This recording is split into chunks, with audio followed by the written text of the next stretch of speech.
بسم اللہ الرحمن الرحیم۔ فوجدار کا عہدہ تقریباً سپہ سالار کا ہوتا تھا۔ چونکہ سپہ سالار کی حیثیت سے نندراج اور دیوراج دونوں بھائی مشہور تھے، اس لیے گنگارام کو فوجدار کا عہدہ دیا گیا تھا اور اس کے سپرد فوج کا انتظام و انصرام تھا۔ گنگارام کا باغی ہونا دونوں بھائیوں کے لیے بہت خطرناک تھا۔ نندراج نے اس سلسلے میں فوراً دیوراج کو اپنے اعتماد میں لیا۔ دیوراج بھی اس خبر سے گھبرا گیا اور اس نے نندراج کو ایک بالکل نیا مشورہ دیا۔ بھائی نندراج، میری مانو تو اس معاملے کو جڑ سے اکاڑ پھینک دو۔ دیوراج نے رازدارانہ انداز میں کہا۔ وہ کس طرح؟ دیوراج نے پوچھا۔ جو کہنا ہے صاف صاف کہو۔ بھائی نندراج، بات بالکل صاف ہے۔ دیوراج نے بڑے استقلال سے کہا۔ دیکھو بھائی، راجنیتی میں کوئی کسی کا نہیں ہوتا، نہ بھائی بھائی کا اور نہ باپ بیٹے کا۔ اگر تمہیں یقین ہے کہ مہارانی نندی نے اس کالے بھینسے اور گنگارام کے ساتھ مل کر ہماری جڑیں کاٹنے کی کوشش کی ہے، تو پھر تم بھی انہیں اپنی بچت کی خاطر ان کو جڑوں سے اکاڑ پھینک دو۔ نندراج نے حیرانی سے دیوراج کو دیکھا۔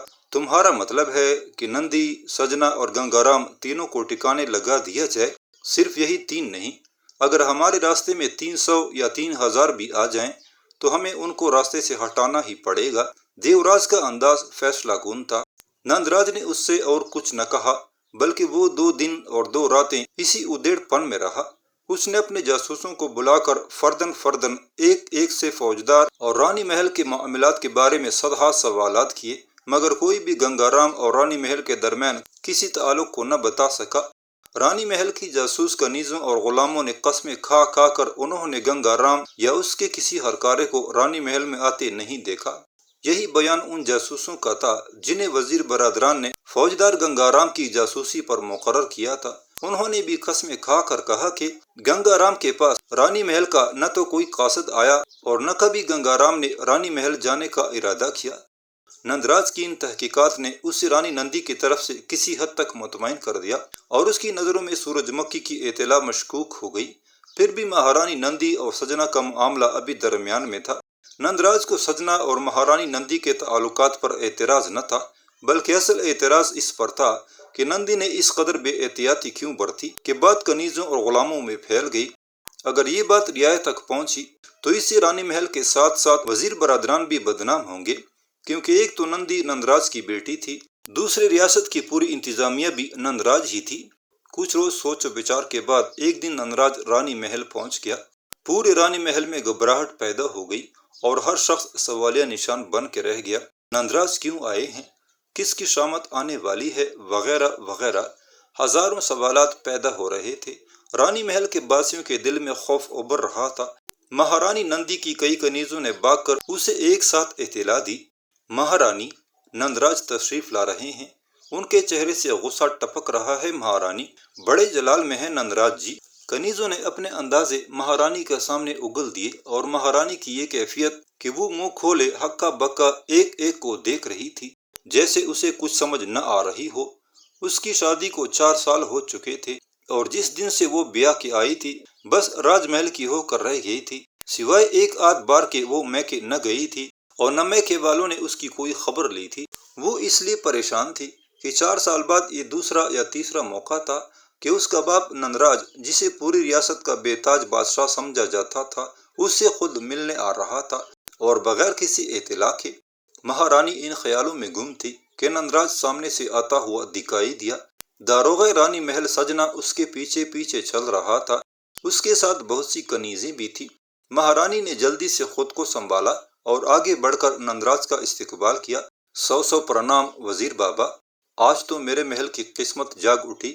رانی نے مسکرانے کی کوشش کی۔ نندراج کے قدم رک گئے۔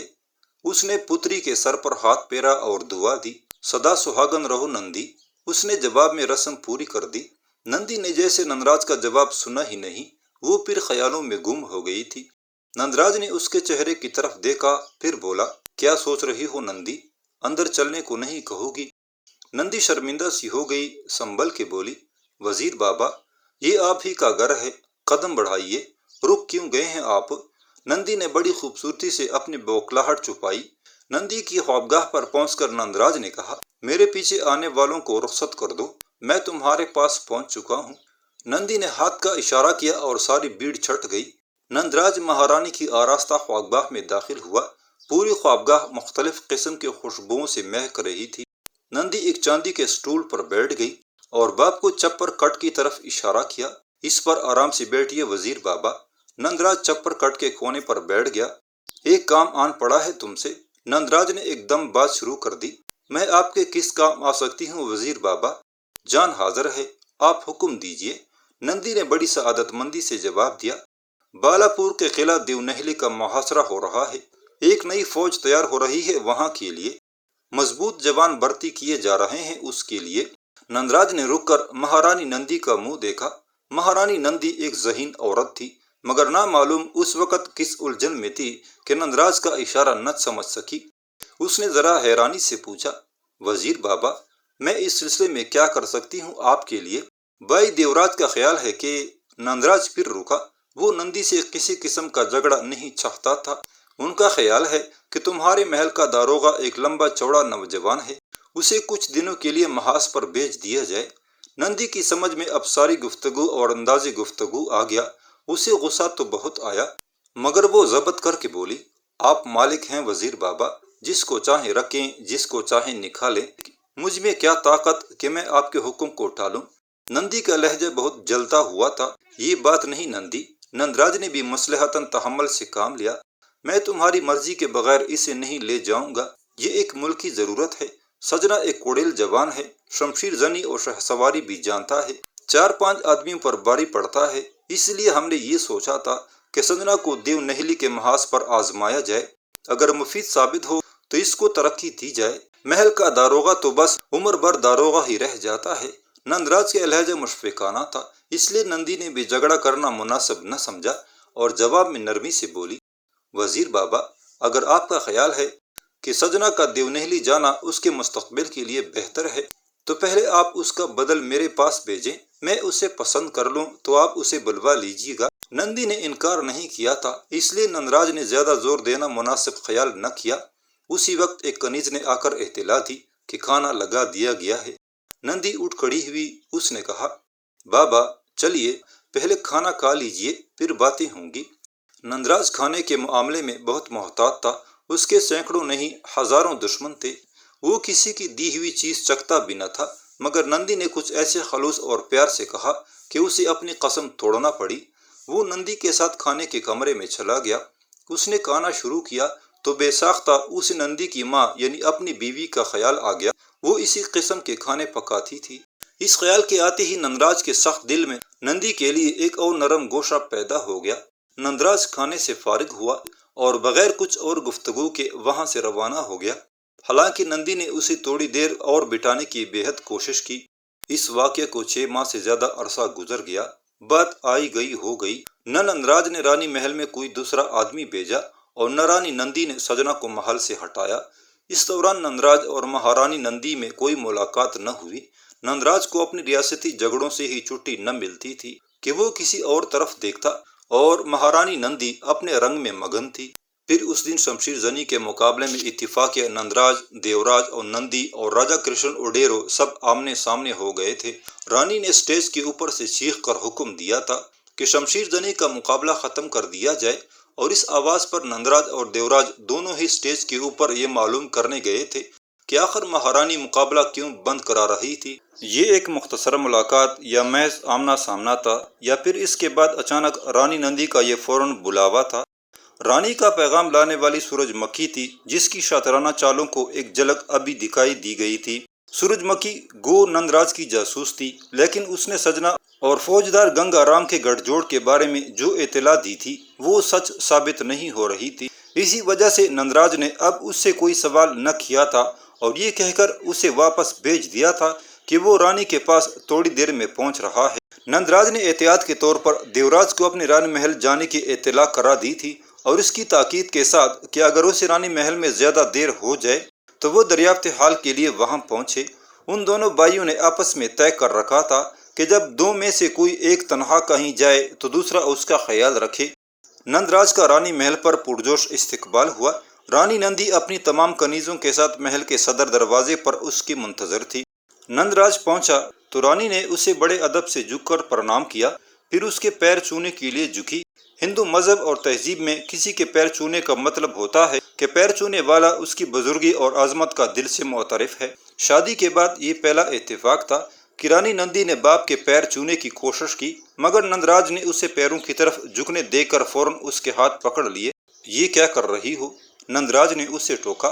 یہ ٹھیک ہے کہ میں تمہارا باپ ہوں، لیکن تم اس ریاست کی مہارانی ہو اور میں اس ریاست کا ادنا خادم۔ نندراج نے اسے پیر چھونے سے تو روک دیا، مگر وہ سخت پریشان تھا کہ مہارانی آج اس پر اس قدر مہربان کیوں ہے۔ اس میں ضرور کوئی راز ہے۔ کیا مہارانی ہونے سے بیٹی اور باپ کا رشتہ ختم ہو جاتا ہے؟ نندی نے بڑے الہڑ پن سے کہا۔ نندراج خیالوں میں ڈوبا ہوا تھا۔ نندی کے الفاظ اسے کانوں میں سرسراتے ہوئے محسوس ہوئے۔ اس نے خود کو سنبھالا اور مسکرایا۔ یہ تمہاری تعبیداری ہے نندی، ورنہ رانی مہارانی تو ایشور کو بھی بھول جاتی ہیں۔ نندراج نے سر جھکا کر پیچھے کی طرف دیکھا تو اسے سجنا کہیں نظر نہ آیا۔ حالانکہ 6 ماہ پہلے کی ملاقات میں وہ نندراج کے پیچھے پیچھے مہارانی کی خواگاہ تک گیا تھا۔ آج سجنا نظر نہیں آ رہا، کیا بات ہے؟ نندراج کی زبان سے یک دم نکلا۔ حالانکہ سجنا کی موجودگی یا غیر موجودگی سے اس پر کوئی اثر نہ پڑتا تھا۔ وہ بہہ گیا ہے وزیر بابا، نندی نے مختصراً جواب دیا، کیونکہ وہ دونوں خوابگاہ کے دروازے پر پہنچ گئے تھے۔ مہارانی نندی نے باپ کو پھر چپر کھٹ پر بٹھایا اور اس کے سامنے چاندی کی کرسی پر بیٹھ گئی۔ کنیزوں نے فوراً سامنے پڑی ہوئی میز پر خشک میووں سے بری گنگا جمنی تالیاں سجا دیں۔ نندی نے ایک تال باپ کی طرف بڑھاتے ہوئے کہا، وزیر بابا، آپ آج کچھ فکر مند معلوم ہوتے ہیں۔ نندراج کسیانہ سا ہو گیا، جیسے اس کی چوری پکڑی گئی ہو۔ نندراج واقعی فکر مند ہو گیا تھا۔ نندی کا ایک دم اسے بلانا، سجنا کے متعلق اس کے بدلے ہوئے خیالات۔ پچھلی مرتبہ اس نے سجنا کو اپنے محل میں روکنے کی ضد کی تھی، مگر آج وہ اس سے بیزار نظر آ رہی تھی۔ نندراج کے لیے یہ فکر ہی کی بات تھی۔ اس نے سنبھل کر بات بنائی۔ رانی نے ٹھیک اندازہ لگایا، میں فکر مند ہوں اور مجھے فکر مند رہنا پڑتا ہے۔ اتنی بڑی ریاست، سارے انتظامات مجھے اور دیوراج ہی کو کرنا پڑتے ہیں۔ تم بھی تو کبھی کبھی اپنے محل کی باتوں سے فکر مند ہو جاتی ہو۔ میں ٹھیک کہہ رہا ہوں؟ جی جی، ٹھیک کہہ رہے ہیں وزیر بابا، رانی کو اعتراف کرنا پڑا۔ ارے ہاں، نندراج کو جیسے کچھ یاد آ گیا، تم کہہ رہی تھی کہ سجنا کچھ بہہ گیا ہے۔ جی ہاں وزیر بابا، رانی نے ٹھہرے ہوئے لہجے میں کہا۔ دراصل میری کنیزوں کو پریشان کرنے لگا ہے۔ رانی محل کا داروغہ ہے نا، اس لیے اس کا دماغ چل گیا ہے، اپنے کو راجہ سمجھنے لگا ہے۔ یہ تمہاری ڈیل کا نتیجہ ہے رانی، نندراج نے پیار سے کہا۔ ان چھوٹے لوگوں کو سر پر نہ چڑھانا چاہیے، یہ تو اپنی جگہ پر ہی ٹھیک رہتے ہیں۔ کہو تو میں اسے تبدیل کر دوں؟ ہاں وزیر بابا، میں بھی یہی چاہتی ہوں۔ رانی نے اپنا اندیہ ظاہر کر دیا۔ نندراج نے غور سے رانی کو دیکھا۔ سجنا کو تمہارے محل سے بدل دیا جائے یا اس کی دنیا ہی بدل دی جائے، کیا خیال ہے تمہارا؟ یہ آپ کی مرضی ہے وزیر بابا، آپ جو مناسب سمجھے وہ کریں۔ مہارانی نندی نے بات کو ختم کرنے کے لیے کہا، خیر یہ کوئی اہم مسئلہ نہیں، جیسا تم چاہتی ہو ویسا ہو جائے گا۔ نندراج نے لاپرواہی سے کہا، ہاں اب بتاؤ تم نے مجھے کیوں بلایا ہے؟ اسی مسئلے کے لیے بلوایا تھا وزیر بابا۔ اور رانی نندراج کا منہ دیکھنے لگی۔ ارے واہ، یہ کیا بات ہوئی؟ نندراج اٹھ کے کھڑا ہو گیا۔ رانی بیٹی، تم نے اتنی سی بات کا بتنگڑ بنا دیا۔ تم نے کسی کنیز کے ذریعے کہلوا دیا ہوتا، میں اسی وقت اس کالے دیو کو گرفتار کر کے بلوا لیتا۔ اچھا اب اجازت دو، دیوراج میرا انتظار کر رہے ہوں گے۔ اتنی جلدی بھی کیا ہے وزیر بابا، ذرا دیر بیٹھیے نا۔ رانی نے ہاتھ پکڑ کے باپ کو بٹھایا۔ مجھے ایک اور بات بھی کرنی ہے، تو کہو نا، انتظار کس بات کا؟ میں چاہتی ہوں کہ اس کی جگہ کسی معقول آدمی کو بھیجا جائے۔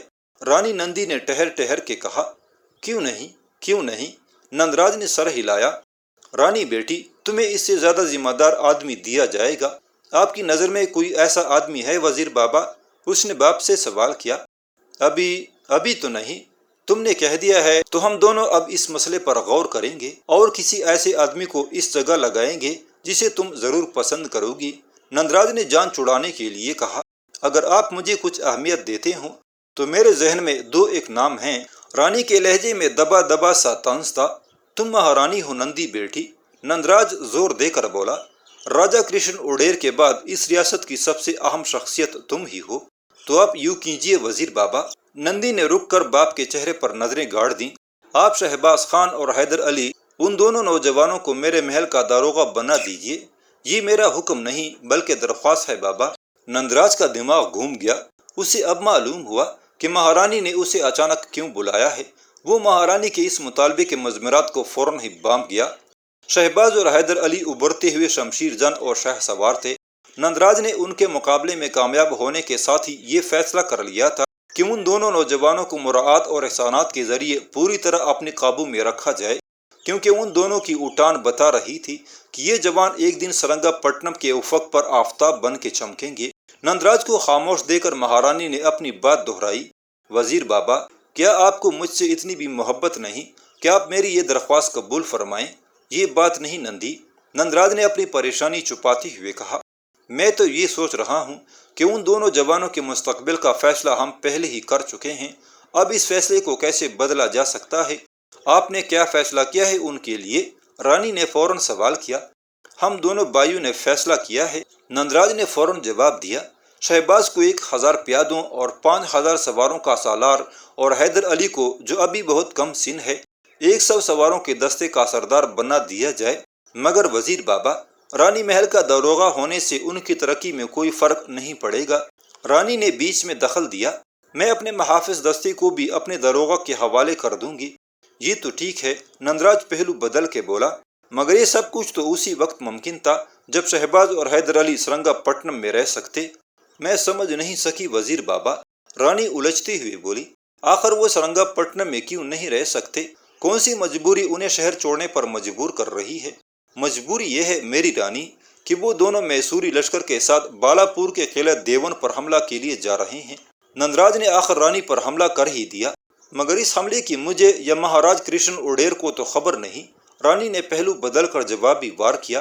نندراج اور دیوراج نے راجہ کو سن شعور تک پہنچتے ہی قابو کر لیا تھا۔ ایک تو اس کی شادی اپنی بیٹی نندی سے کر دی تھی، دوسرے اسے رقص و موسیقی کا اس قدر شوقین بنا دیا تھا کہ اس شوق کے لیے اکثر وہ کھانا کھانا ہی بھول جایا کرتا تھا۔ نندراج نے راجہ کے ذہن میں یہ چیز بٹھا دی تھی کہ ریاست میسور میں جو کچھ ہوتا ہے وہ اسی کے حکم سے اور اس کی بلائی کے لیے کیا جاتا ہے۔ ان دونوں بھائیوں نے راجہ کو یہ حق ضرور دیا تھا کہ وہ ریاست کے کسی معاملے کے بارے میں جب چاہے تحقیقات کر سکتا ہے، مگر راجہ کو کیا پڑی تھی کہ وہ رقص میں گردش کرتی سے ڈول ٹانگوں اور جسم کے دوسرے اعضاء کو ترکتے دیکھنے کے بجائے کاروبار سیاست کے خوش کام میں مغز کپائی کرتا۔ پس نندراج نے راجہ اور امور سلطنت کے اس روایتی اصول کے تحت رانی نندی کو ایسا جواب دیا جس نے رانی کا منہ پھیر دیا۔ نندراج پھر کھڑا ہو گیا اور پررعب لہجے میں بولا، مہارانی نندی، ہم میں اور راجہ کرشن اڈیر میں یہ طے پایا تھا کہ ہم ریاستی معاملات کو راجہ کے کانوں تک اس وقت تک نہ پہنچائیں جب تک کہ وہ خود اس امر کی خواہش ظاہر نہ کریں۔ نندراج کا سخت جواب مکمل تھا، مگر اس نے اپنے جواب کی وضاحت کرتے ہوئے کہا، یہ بھی سن لو مہارانی نندی، ہم میں اور راجہ میں یہ طے ہوا تھا کہ اگر انہوں نے ہمارے ہر کام کی تحقیقات شروع کر دی تو ہم ہرگز انکار نہ کریں گے، لیکن ہمیں یہ اختیار ہوگا کہ ہم مہاراجہ کرشن اڈیر کو مقرر کردہ رقم کے علاوہ 1 پائی زائد نہ دیں گے اور کسی اضافی رقم کا ہم سے مطالبہ نہ کریں گے۔ نندراج کی اس وضاحت نے مہارانی نندی کی عقل ٹکانے لگا دی۔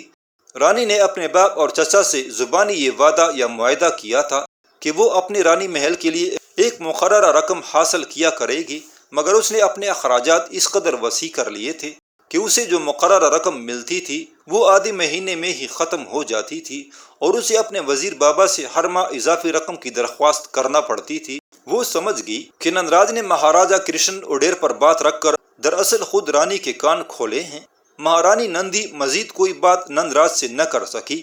چالاک وزیر نے مہارانی کے سر پر ہاتھ رکھ کر اسے بہت دعائیں دی اور چلتے چلتے یہ کہہ گیا کہ نندی بیٹی، میں محسوس کرتا ہوں کہ تمہارا مقررہ رقم میں گزارا نہیں ہوتا۔ میں بھائی دیوراج سے بات کر کے اس رقم کو دگنا کرا دوں گا۔ اور اب تو مہارانی نندی کی زبان لمبے عرصے کے لیے بند ہو گئی تھی۔ دیونہلی پر حملے کا ذکر کر کے نندراج نے رانی کو لاجواب کر دیا تھا۔ یہ بات کچھ زیادہ غلط بھی نہ تھی۔ دیونہلی کا قلعہ ڈوڈ بالاپور کے حاکم عباس قلی خان کے ماتحت تھا، مگر سرنگا پٹنم نے بھی اس قلعے کا دعویٰ کر رکھا تھا۔ جیسا کہ پہلے کہا گیا ہے کہ ریاست میسور کا رقبہ پہلے ہزاروں میل پر مشتمل تھا، لیکن اب یہ ریاست سمٹ کے سرنگا پٹنم کے صرف 33 گاؤں تک محدود ہو چکی تھی۔ ہر گاؤں کا ایک پالیگار یعنی جاگیردار ہوتا تھا جو اپنی آمدنی سے ایک حصہ راجہ میسور کو بطور خراج دیا کرتا تھا۔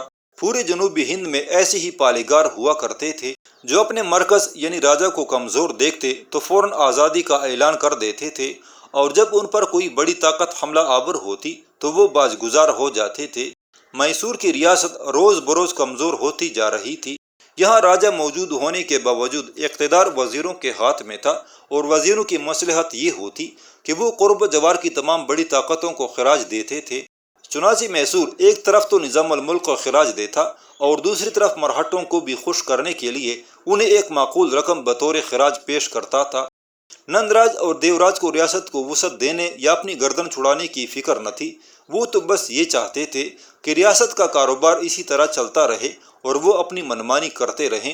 لیکن شہباز اور حیدر علی نے شہ سواری اور شمشیر زنی کے مقابلوں میں جس مہارت کا ثبوت دیا تھا، اس نے دونوں بھائیوں کے ذہن میں یہ بات ڈال دی تھی کہ اگر کوشش کی جائے تو شہباز اور حیدر علی کے ایسے بہادر جوانوں کے ذریعے ریاست میسور کے وہ علاقے واپس لیے جا سکتے ہیں جو میسور کی کمزوری سے فائدہ اٹھا کر یا تو آزاد ہو گئے تھے یا ان پر مرہٹوں اور دوسری بڑی طاقتوں نے قبضہ کر لیا تھا۔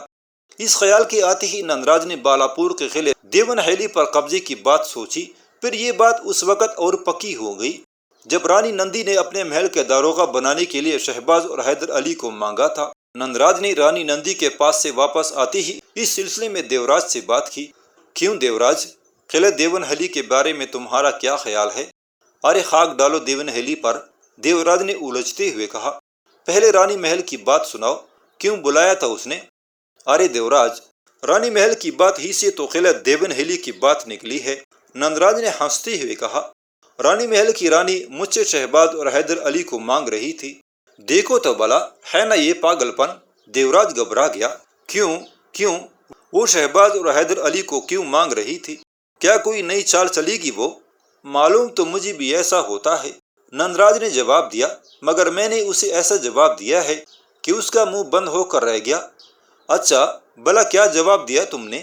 دیوراج نے دلچسپی سے پوچھا۔